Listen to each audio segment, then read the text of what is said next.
medo. O outro medo é um medo que está relacionado ao pilar serviço contratado. No pilar serviço contratado, um medo que é muito comum, que eu ouço assim das psis, é o medo de precificar o serviço. Qual o preço que eu vou atribuir para o meu trabalho? Qual o preço que eu vou atribuir para o meu serviço? Será que não vai ser muito alto? Será que daí a empresa vai desistir da proposta e eu precisava tanto fechar esse trabalho? E se a empresa não fecha, acha muito caro, né? E se eu colocar muito barato, será que depois não vai dar prejuízo para mim? Veja, todas essas dúvidas, né, que você tem, né? Aí a Ju falando que, olha, essa que a gente tem mesmo, Ju, eu sei que é porque eu ouço com muita frequência. O bom, eu acho que por outro lado é bom saber que esse medo não é só de você, né? Esse medo é geral. E aí, como que elimina esse medo? Meu Deus do céu, será que eu ponho o preço, não ponho o preço? Como... Então, de novo, a questão de caro ou barato, ela é muito relativa. Só que o caro ou barato, ele sempre vai ter como referência, ele sempre vai ser comparado, né? Ele vai sempre ter um parâmetro que as empresas vão comparar.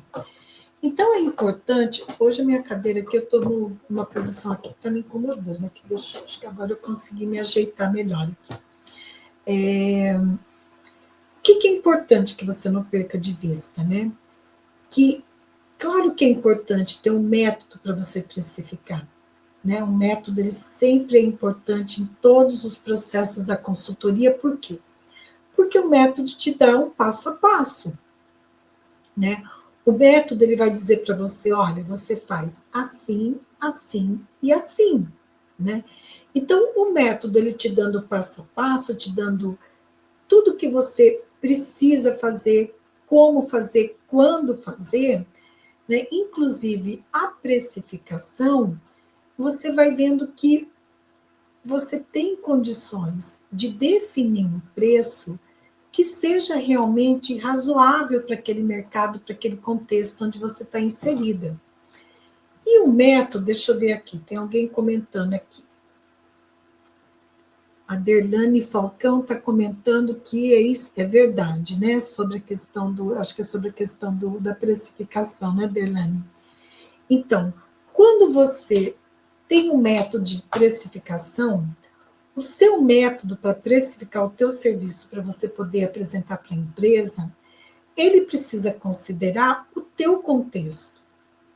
Por exemplo, eu tenho hoje mentoradas, olha só, esse mês entrou uma mentorada que mora nos Estados Unidos, olha que legal, ela é brasileira, está nos Estados Unidos já faz 17 anos, ela chegou até mim por meio do YouTube, fazendo uma pesquisa com a inteligência artificial, e a inteligência artificial disse que apresentou um vídeo meu do YouTube, e ela falou, olha, foi a primeira vez que a IA me apresentou um vídeo, e o vídeo era seu falando sobre, não sei se era prospecção, não me lembro exatamente se tinha um assunto específico, que ela comentou, mas eu não lembro, enfim. Então, essas mentoradas, eu tenho, então, mentorada que mora nos Estados Unidos, eu tenho mentorada que mora em Pernambuco, Recife, eu tenho mentorada que mora, deixa eu descendo aí pensando, em Brasília, eu tenho mentorados que moram em Mato Grosso, Minas, São Paulo, Rio de Janeiro, eu tenho mentorados que moram aqui no Paraná, em Ponta Grossa, Curitiba, eu tenho mentorados que moram em Santa Catarina, Rio Grande do Sul, não tenho mentorada, mas tenho alunas, várias alunas. Quase todos os estados, graças a Deus, a gente está aos pouquinhos chegando em quase todos os estados. Por que eu estou falando isso? Porque, veja, cada estado é uma realidade. São Paulo, que é uma das capitais mais caras, né? Brasília e São Paulo são as duas capitais mais caras. tipo de realidade. Então, não dá para ter um método que não considere as particularidades daquele local, para poder definir o preço do teu serviço na consultoria.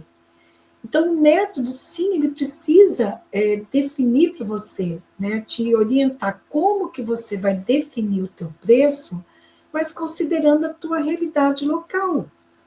Minas Gerais, eu tenho várias alunas de Minas e mentoradas também. As minhas mentoradas de Minas, algumas moram em cidades do interior, que tem 70 mil habitantes, 50 mil habitantes. E essas cidades do interior, elas têm uma realidade diferente de uma cidade como São Paulo, Brasília. Então, o método, ele vai te ajudar a precificar o teu serviço, a definir o preço do teu serviço, mas ele precisa considerar a tua realidade, as particularidades que você tem, que as empresas, clientes que você vai atender também têm, né?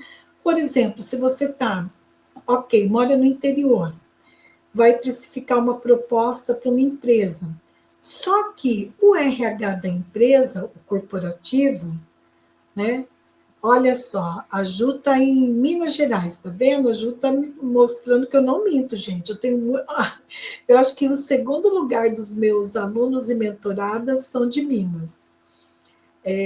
Olha só, se você está aí em Minas, né? Por exemplo, a Ju mora em Minas, tá? Ela vai fazer uma proposta para uma empresa.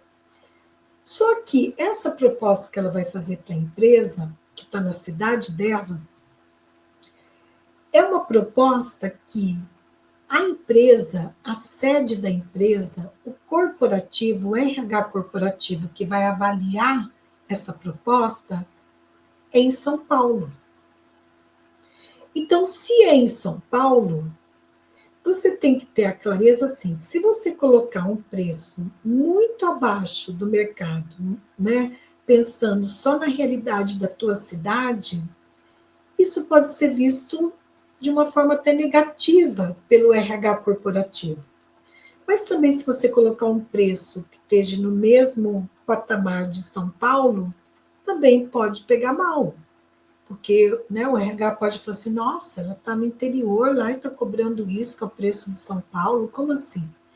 Então, percebe que a precificação, ela é um processo onde é uma ciência mesmo. Por isso que tem um método, né, para você poder definir o preço, né? O que você tem que considerar para definir o preço. Então, o medo que você tem de não saber como precificar, você precisa substituir, eliminar esse medo com um método que te dê como você vai precificar, como você vai atribuir o preço para o teu trabalho. E lembra que isso é importante. Preço é diferente de valor. Às vezes, alguns psis me abordam aqui no Instagram e falam assim, Ana Silvia, qual que é o valor da tua mentoria ou o valor da tua formação? Eu falo, olha, o valor é grande, eu falo, né? Aí a pessoa, eu acho que percebe, ela fala assim, e o preço? Eu falei, olha, eu não falo de preço sem antes falar o valor. Então, às vezes a psi me aborda perguntando o preço e eu já falo, olha, eu não falo preço sem antes falar o valor. Por quê? São coisas diferentes. E quando você vai também apresentar a proposta para a empresa, você precisa, antes de falar o preço, falar o valor do teu trabalho, o valor daquele serviço. Depois você apresenta o preço. Isso é muito importante, isso é uma estratégia extremamente importante, tá?